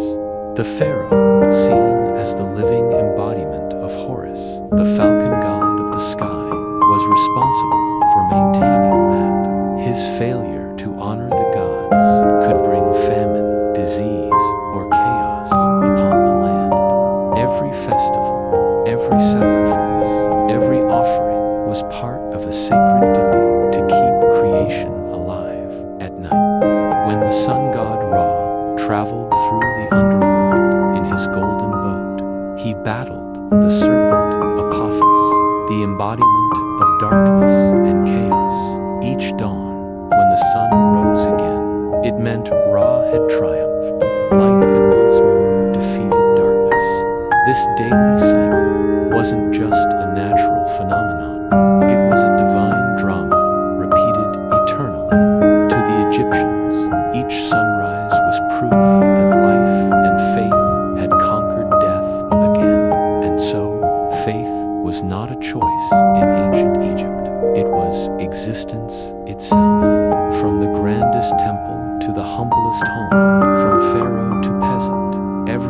played a part in the cosmic order. The people lived under the gaze of gods who were both merciful and terrifying, divine beings who demanded respect but offered eternal life in return. They worked, prayed, and dreamed beneath the same sun that had watched their ancestors for thousands of years, believing that as long as they honored the gods, Egypt and their souls would live forever, even now. Millennia later, when we gaze at their temples and tombs, the silence still hums with their faith. The gods may have faded from human worship, but their stories live on, carved into stone, whispering through time, proof that the Egyptians' belief in eternity was not misplaced. For, in remembering them, we keep their gods alive. In the heart of the Egyptian desert, where the golden dunes roll endlessly under the blazing sun, the dead slept in silence, wrapped in linen, sealed in stone, and protected by prayers whispered thousands of years ago. To the ancient Egyptians, the tomb was not simply a grave. It was a doorway, a sacred threshold between the world of the living and the eternal realm of the gods. Every brick, every carving, every symbol painted on those walls was part of a spell, a safeguard against oblivion. They believed that if the tomb remained intact and the rituals were done properly, the soul of the deceased could live forever. The construction of a tomb began long before a person's death. For pharaohs, it started almost as soon as they ascended the throne. Skilled architects and priests designed intricate blueprints that blended geometry with theology, ensuring that every chamber, every passage, aligned with celestial bodies and divine meanings. Workers dug deep into the limestone cliffs or built vast structures that reached for the heavens. They carved walls with scenes from the deceased's life, not just for memory, but as spiritual nourishment for the soul in the afterlife. Farmers harvesting grain, fishermen casting nets, dancers performing rituals, these were painted not as mere decoration, but as eternal life preserved in art. For the wealthy, tombs were filled with treasures meant to accompany them beyond death. Gold amulets shaped like scarabs, jewelry and fine linen promised comfort. Food offerings, bread, dates, honey, and wine were placed beside the body, along with tools, weapons, and figurines known as ushabtis. These small statues were believed to come alive in the afterlife, serving their masters in the fields of eternity. Even pets were sometimes mummified to accompany their owners, for the Egyptians believed that companionship transcended death itself. But the tomb was not only a vessel of faith, it was also a fortress of fear. Egyptians knew that where treasure lay, greed would follow. To protect their sacred resting places from robbers, they filled the walls and doorways with warnings, curses, written in blood-red hieroglyphs. Some were poetic, others terrifyingly direct. Death will come on swift wings to he who disturbs this tomb. These words were more than superstition. To the Egyptians, curses were living entities, powered by the god's wrath and the magic of Heka. Breaking into a tomb wasn't just theft, it was an act of cosmic rebellion, a disruption of Mat, the universal order. Priests who performed the burial rituals held immense responsibility. They recited spells from the Book of the Dead, lit incense to purify the chamber, and placed sacred charms within the wrappings of the mummy. One of the most important symbols was the Eye of Horus, representing protection and health. Another was the Jed Pillar, a sign of stability and resurrection. The final act, sealing the tomb, was accompanied by solemn prayers. Once the doors were closed, it was believed that the soul had begun its voyage through the underworld, never to return to the realm of the living. Yet, not all souls rested peacefully. In Egyptian belief, those who were denied proper burial or whose tombs were desecrated could become restless spirits, muti, the wandering dead. These spirits were said to bring illness, nightmares, and misfortune. To protect themselves, the living made offerings, even to the forgotten, leaving food and water in the sand or whispering prayers for the nameless. Death, to them, was not distant. It lingered ever present in the air, the river, and the stars above. The Valley of the Kings, where pharaohs and nobles were buried, stands as the grandest testament to this faith. Hidden among the cliffs of Thebes, these tombs were carved deep into the earth, invisible from afar, yet filled with unimaginable beauty within. Long corridors led to chambers painted with scenes of gods, serpents, and stars, a map of the afterlife. The ceilings shimmered with constellations, and walls told stories of the sun god Ra's nightly journey through darkness. Each tomb was a universe in itself, designed to help the soul navigate eternity. When the final rites were done and the entrances sealed, the desert reclaimed its silence, and time began its slow march over the stones. Thousands of years later, when explorers rediscovered these tombs, they found not just the remnants of a civilization, but echoes of its soul. The discovery of Tutankhamun's tomb in 1922 reignited the world's fascination with Egypt and revived the ancient fears of curses. When several people connected to the discovery died mysteriously soon after, rumors spread that the pharaoh's curse had been unleashed. Though modern science explained most of the deaths as coincidence or infection, the legend of the curse endured. It spoke to a deeper truth, that even after millennia, the Egyptians' faith in the power of their words, their magic, and their gods still commanded awe. Their tombs were not just monuments to the dead, they were declarations of defiance against time itself. Every carving whispered, "Remember us." Every statue, every painted eye seemed to look back across centuries, daring the living to forget. And perhaps that is why Egypt endures, because in their obsession with eternity, they succeeded. The sand may have buried their cities, but their faith remains uncovered, alive in the minds of all who gaze upon their legacy. To walk through an Egyptian tomb is to walk through the dreams of a civilization that refused to die. The air feels heavy, as if the gods themselves still linger there, watching in silence. You can almost hear the chants, the rustle of linen, the faint echo of a prayer spoken for the 1,000th time. May your soul live forever in the field of reeds. And in that quiet, beneath the painted stars, you realize that perhaps they truly do. As the centuries passed and the golden sands of Egypt swallowed entire dynasties, the memory of the pharaohs never truly died. Their tombs became whispers in the desert wind, their gods faded into legend, but their influence lingered like a shadow stretching across time.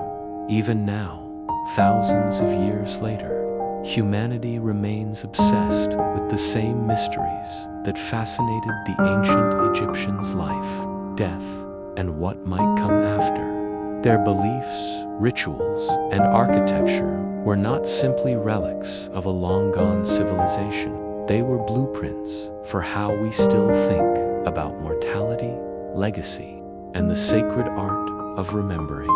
The Egyptians believed death was not an end, but a transformation. This single idea changed the way humans viewed existence.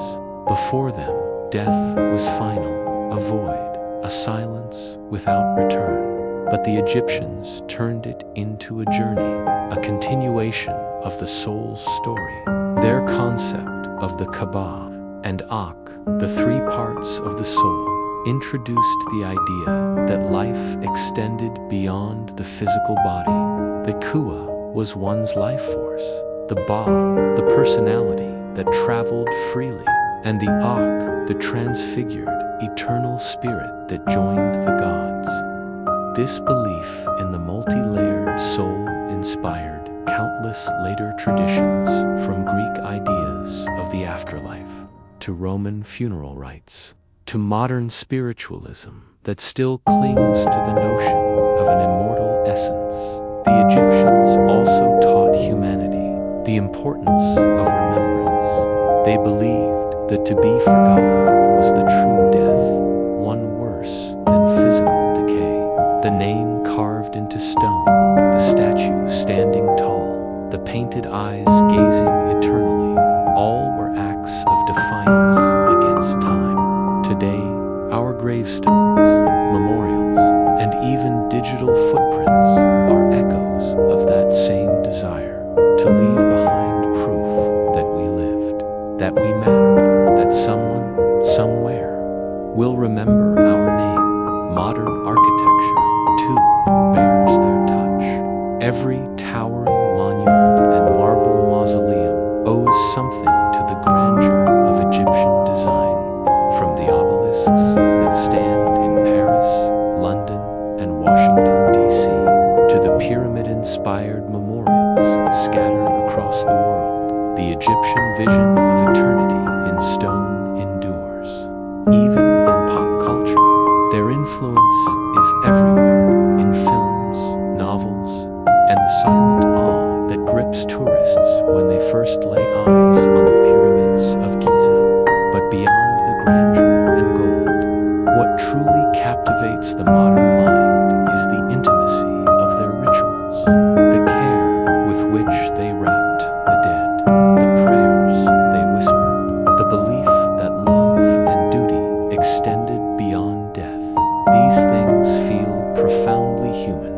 When archaeologists unwrapped a mummy, they did not just find bandages and bone. They found a story, a lock of hair tied with care, a carved amulet placed over the heart, traces of perfume still clinging to the linen. These were not kings and queens in those moments. They were people, loved and remembered, just like us, in a world that moves too fast, where death is often hidden away. The Egyptians remind us to slow down, to see mortality not as terror, but as transition. Their quiet confidence in the afterlife offers comfort even now. When you stand before the Great Pyramid, you can almost feel that message humming beneath the stone. You are not gone. You are becoming. It's a philosophy that gently touches the modern imagination, blending spirituality with science, faith with curiosity, their obsession with balance. The eternal harmony between chaos and order also resonates today. In every culture that seeks justice, peace, or spiritual equilibrium, echoes of Mat remain. Her feather, which weighed the hearts of the dead, still symbolizes truth and morality. When you say someone has a heavy heart, you're unknowingly repeating an Egyptian metaphor that is over 4,000 years old. Even our fascination with curses, mummies, and ancient mysteries comes from that same desire to connect with something beyond reason. When Howard Carter broke the seal of Tutankhamun's tomb, the modern world rediscovered not just artifacts, but awe.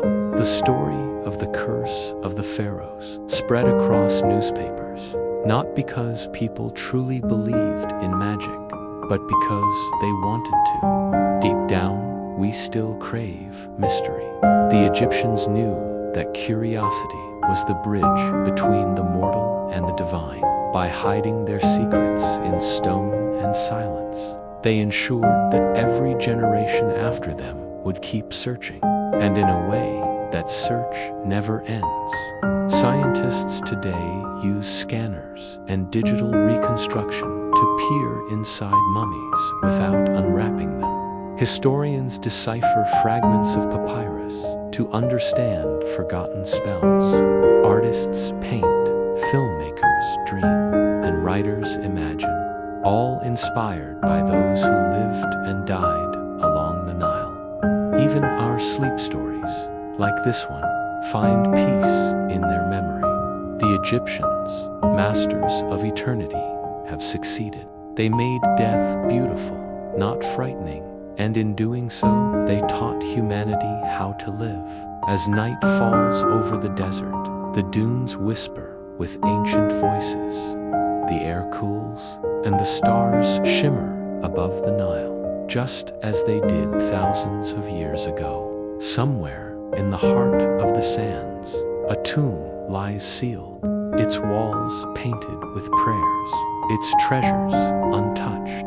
Inside, a soul rests quietly, dreaming of the afterlife, and outside, we still listen, still wonder, still remember. There is something profoundly still about a mummy. When you stand before one, whether in a museum or deep inside a forgotten tomb, time itself seems to pause.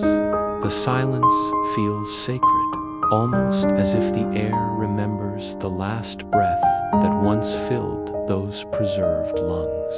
To the ancient Egyptians, the act of mummification was not macabre. It was the highest expression of devotion, a promise that the soul would never be left behind. It was not death they feared, but the decay that erased identity. The body was the vessel of eternity, and preserving it meant protecting the map to the afterlife. The process began not in haste or horror, but in reverence. The priests who performed the rites were trained in both science and spirituality. First, they laid the body on a stone table, gently washing it with sacred oils and Nile water. Then came the most delicate part, removing the internal organs. The brain, believed to serve little spiritual purpose, was drawn out through the nostrils with a hooked instrument, discarded without ceremony.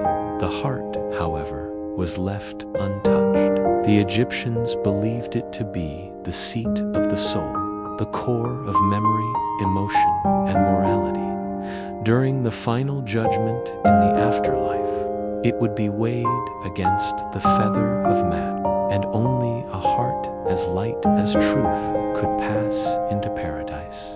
Lungs, intestines, and stomach were carefully removed and preserved in separate jars, each guarded by one of the 4 sons of Horus, Imsidi, Hapi, Duamutef, and Kabesanu. Their sculpted faces looked outward from the jars, as if keeping eternal watch.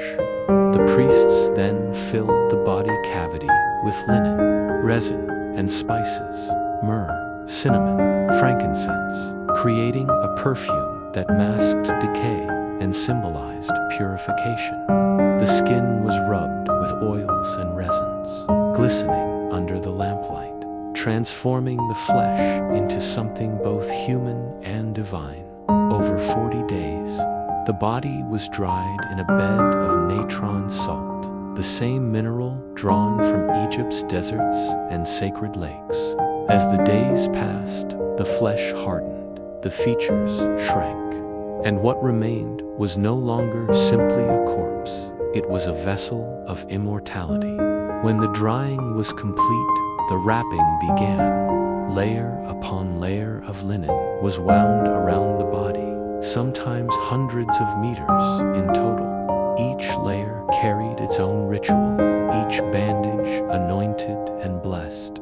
Amulets were placed between the folds, the scarab over the heart for rebirth, the ankh for eternal life, the eye of Horus for protection. As the final wrappings covered the face, the priests chanted verses from the Book of the Dead, calling upon Anubis, the jackal-headed god of mummification, to guide the soul safely through the underworld. When the mummy was finished, it looked serene, not horrifying, but at peace. The wrappings were like a cocoon, a symbol of transformation, as if the person inside was not dead but merely asleep, awaiting a more radiant dawn. What's remarkable is how precise and advanced their methods were. Modern scientists have marveled at the skill with which the Egyptians prevented decomposition. Some mummies, more than 3,000 years old, still have visible eyelashes, hair, and fingernails. Their skin retains a golden hue, and their faces, though shrunken, remain recognizable. These were not crude embalmers working in darkness. They were masters of chemistry and faith, blending knowledge and ritual into one seamless art to the Egyptians. The preservation of the body ensured the survival of the soul. The Ka needed a home, a familiar shape to return to. Without the body, the soul would wander, lost and hungry in the afterlife. This belief led them to treat even ordinary people with care after death. While the pharaohs rested in golden sarcophagi, the common folk were buried with humbler rites. But the intent was the same, to preserve dignity beyond death. In that equality of purpose, Egypt achieved something universal, the idea that every human deserves to be remembered. Today, when people see mummies behind glass, many feel a strange mixture of awe and discomfort. Some see them as artifacts. Others feel they are still people, sleeping, perhaps, but not gone. The Egyptians would have smiled at that thought, for that is exactly how they saw death. The mummy was never meant to frighten, it was meant to comfort, to remind the living that life and death were threads of the same cloth. The most haunting part of this story is that, in preserving their dead, the Egyptians also preserved their voices. Through the inscriptions, the burial objects, and the care they took, they left behind messages meant for the future. When archaeologists unwrap a mummy today, they are not simply uncovering a body, they are unwrapping a belief. Each linen fold tells of devotion, love, fear, and hope. The hands crossed over the chest are not empty gestures. They are silent prayers. So, the next time you see a mummy, imagine the desert sun falling softly over Thebes, the incense rising in the temple, and the quiet hum of priests chanting a farewell that has echoed for millennia. Somewhere in that preserved silence lies a story not of death, but of the endless longing to be remembered. The Egyptians succeeded. In trying to keep their dead alive, they made their civilization immortal. There is a silence that hangs over the ruins of ancient Egypt, a deep, endless quiet that feels older than memory itself. The desert wind sighs through broken columns, and the shifting sands murmur against the carved names of kings who once ruled the world. The temples and tombs they built still stand as witnesses to their greatest obsession, eternity. Every wall, every pillar, every chisel mark carved into limestone was a declaration that death could be defied. And in a way, they were right, because though the kings have turned to dust, their names still echo beneath the sun. The Egyptians were storytellers of eternity. They knew that stone would outlast flesh, and so they poured their entire belief system into their architecture. The pyramids,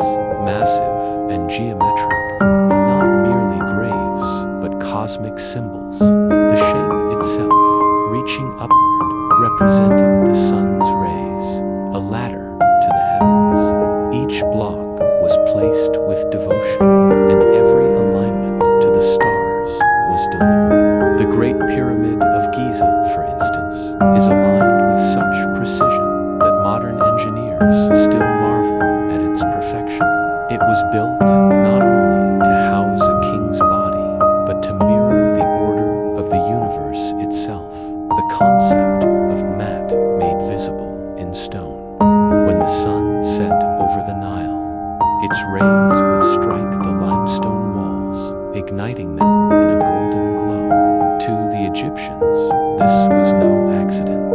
It was the daily renewal of life. The light touching the tomb symbolized rebirth, as if Ra, the sun god, was blessing the dead with warmth before continuing his eternal journey across the sky. The tombs were positioned with care, often facing the rising sun or hidden in cliffs to protect them from desecration. Each decision carried spiritual weight. Inside these tombs, artistry spoke the language of faith. Hieroglyphs filled the walls, not as mere decoration, but as sacred text, living magic. Each symbol held power, each image a spell that would guide the soul through the afterlife. The gods were painted with vibrant colors: gold for divinity, blue for the heavens, green for life. On some walls, you can still see the faint fingerprints of the artists who painted them thousands of years ago. Ordinary men who immortalized the dreams of their pastelization. The paint, mixed from crushed minerals and natural dyes, has outlasted entire empires. Their words, their prayers, their hopes, all preserved, glowing faintly in the torchlight. The Egyptians also built monuments to honor their gods. But these temples served a dual purpose. They were homes for the divine and mirrors of human faith. Within their halls, priests performed rituals that ensured balance in the world. The scent of burning incense filled the air. Drums echoed in rhythm with the heart, and the chanting of prayers merged with the sound of the Nile outside. Even the smallest act, pouring water over an altar or lighting a lamp, was part of the grand design to keep the universe in harmony. And yet, behind this grandeur lay an idea so profoundly human: the fear of being forgotten. The pharaohs built colossal statues of themselves, believing that as long as their names were spoken, their souls would live on. The hieroglyph for to live and to be remembered were nearly the same, for to the Egyptians they meant one and the same thing.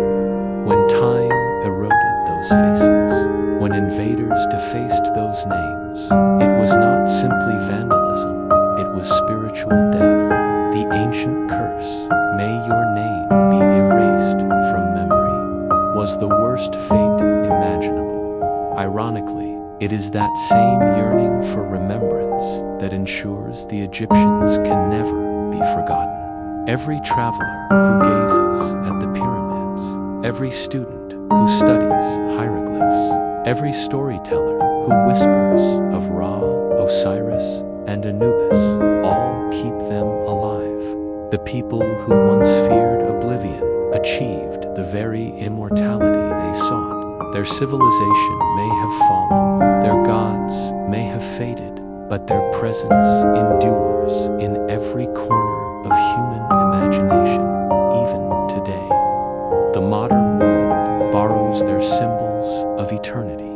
The pyramid is used in architecture, literature, and even corporate logos, a silent homage to their idea of permanence. The Eye of Horus remains a symbol of protection and insight, worn as jewelry or tattooed on skin, its meaning carried unknowingly by millions. The scarab, once buried with the dead for rebirth, now adorns the living as a sign of transformation. The ancient language, once carved in stone, now lives in digital code, typed, studied, and translated across the globe. To walk among the ruins of Luxor or Karnak is to step into the rhythm of a world that refused to die. The columns, though cracked, still rise like stone forests reaching for the sky. The hieroglyphs whisper of gods who judged and blessed, of mortals who hoped and dreamed. The wind that passes through these sacred halls feels alive, carrying with it the breath of a civilization that made peace with death by mastering eternity. Perhaps that is why their story soothes us, even now. In a world obsessed with speed and forgetting, the Egyptians remind us to slow down, to carve our lives with meaning, to build something that endures. Their silence is not empty, it is filled with wisdom. They speak to us through the dust, through the stars, through the quiet echo of stone against wind. They tell us that nothing truly ends, that memory is immortality, that as long as someone whispers your name, you still exist. So, as you drift to sleep tonight, imagine the desert under a silver moon. The pyramids stand tall, their shadows stretching across the sand. Somewhere deep inside a tomb, a single golden scarab glints in the darkness. And in that silence, the ancient world breathes once more, eternal, patient, and beautifully alive.